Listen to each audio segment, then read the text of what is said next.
মেঘালয় রাজ্যের খুব সুন্দর সাজানো গোছানো একটি ছোট্ট গ্রাম হলো এই মাউলিলং ভিলেজ।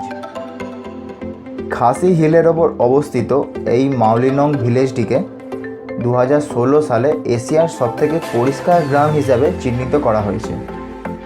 আজ এই ভিডিওটিতে আপনাদের জানাবো মাউলিলং এবং ভারত বাংলাদেশের বর্ডারে অবস্থিত ডাউকি কিভাবে ঘুরতে যাবেন এবং তার ভ্রমণ সম্বন্ধে যাবতীয় তথ্য।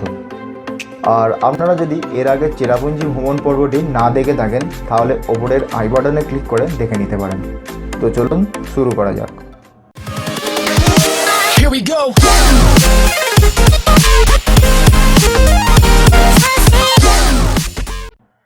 এই মাউলিলংয়ের ট্যুরটি আপনারা শিলং বা চেরাপুঞ্জি দু জায়গা থেকেই করতে পারেন। যারা শিলং থেকে এই ট্যুরটি করতে যাবেন তারা শিলংয়ের বাস স্ট্যান্ডের উল্টো দিকে যেসব ট্যুরিস্ট এজেন্সির অফিসগুলো আছে সেখান থেকে প্যাকেজ বুক করে ঘুরতে যেতে পারেন। তার জন্য আপনার খরচা পড়বে প্রায় 500 থেকে 700 টাকা পার হেড। এছাড়া আপনারা পার্সোনাল ক্যাব বুক করেও এই ট্যুরটি করে আসতে পারেন। আর আমার মতো যারা চেরাপুঞ্জির লাস্ট ডেতে এই ট্রিপটি করবেন তারা গাড়ি বুক করবেন, গাড়ি যেন আপনাদের মাউলিলং এবং ডাউকি ঘুরিয়ে শিলংয়ে গিয়ে আপনাদের ড্রপ করে। তার জন্য খরচা পড়ে প্রায় 4000 টাকা। এই ট্যুরটির ফার্স্ট পয়েন্ট হলো deep dark valley.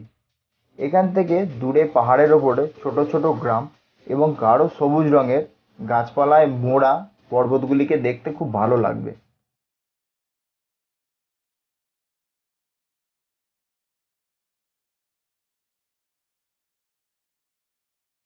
Second point হলো সিঙ্গেল রুট ব্রিজ।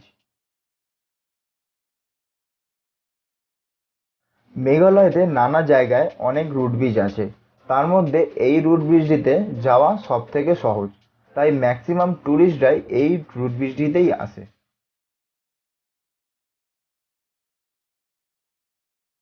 পার্কিং থেকে নেমে গ্রামের সরু রাস্তা ধরে কিছুটা চড়াই উৎরাই নেমে যেতে হবে এই রুট ব্রিজটি দেখার জন্য। আর এই পথেই পড়বে নানা টুকিটাকি খাবার জিনিসের দোকান। আপনাদের যদি ইচ্ছা হয় তাহলে এখান থেকে কিছু খেয়ে তারপর আপনারা রুট ব্রিজ দেখতে যেতে পারেন। এই রুট ব্রিজের এন্ট্রি ফি হলো 40 টাকা। এইসব রুট ব্রিজগুলির বয়স প্রায় 100 বছরেরও বেশি হয়। রুট ব্রিজটি ভালো করে দেখা হয়ে গেলে এর আশপাশ জায়গাগুলি একটু ঘুরে দেখুন। তারপর চলে আসুন আজকের থার্ড পয়েন্টে, Asia's cleanest village Mawlynnong village. গাড়ি থেকে নেমে যখন আপনারা গ্রামের ভিতরে ঢুকতে শুরু করবেন তখনই বুঝতে পারবেন এই গ্রামটি কতটা পরিষ্কার। গ্রামের ভিতরে ছোট ছোট বাড়ি আর সব বাড়ির সামনেই ছোট ছোট বাগান, যা প্রাকৃতিক সৌন্দর্যকে আরও দারুণ করে তুলেছে।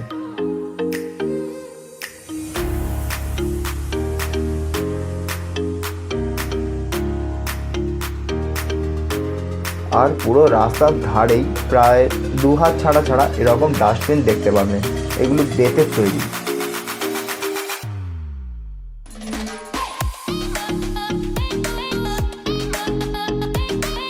এই গ্রামেই যদি আপনাদের থাকার ইচ্ছা হয় তাহলে এখানে হোমস্টের ব্যবস্থা আছে, আর লোকালরাই সেগুলি ভাড়া দেয়।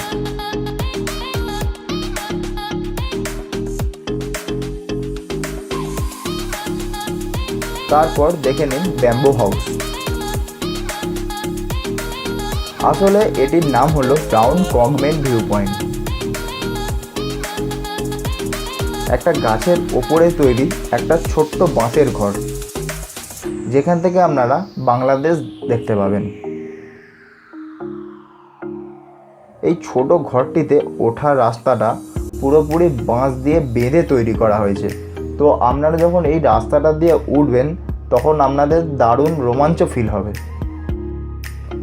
তারপর দেখে নিন ব্যালেন্সিং রকস।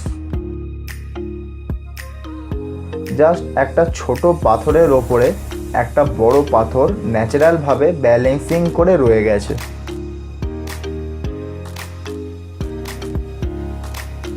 এরপর গাড়ি আপনাদের নিয়ে যাবে ডাউকি ভিলেজে।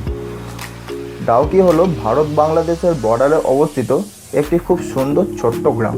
যখন আপনারা এই ডাউকির পথে যাবেন তখন এই কাঁটাতারের বেড়াটি দেখতে পাবেন। এটা হলো ভারত এবং বাংলাদেশের বর্ডার। এখান থেকে একটু এগোলেই পড়বে ভারত বাংলাদেশ বর্ডারের গেট। ড্রাইভার আপনাকে সেটাও ঘুরিয়ে দেখিয়ে দেবে।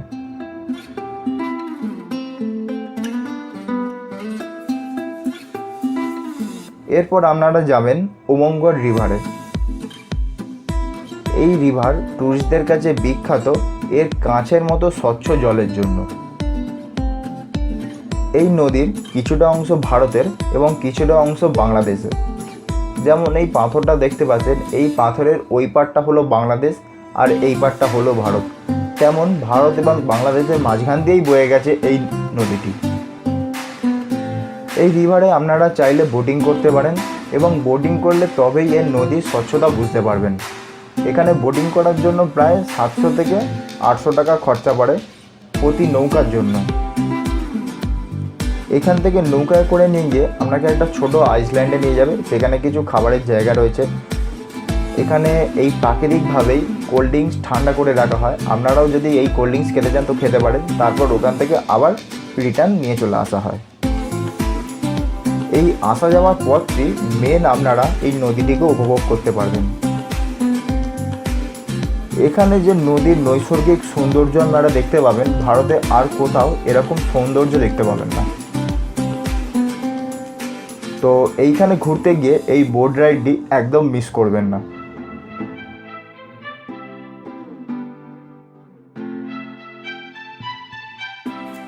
আমাদের মাওলিনং এবং ডাউকি পর্বটি এখানেই শেষ করলাম।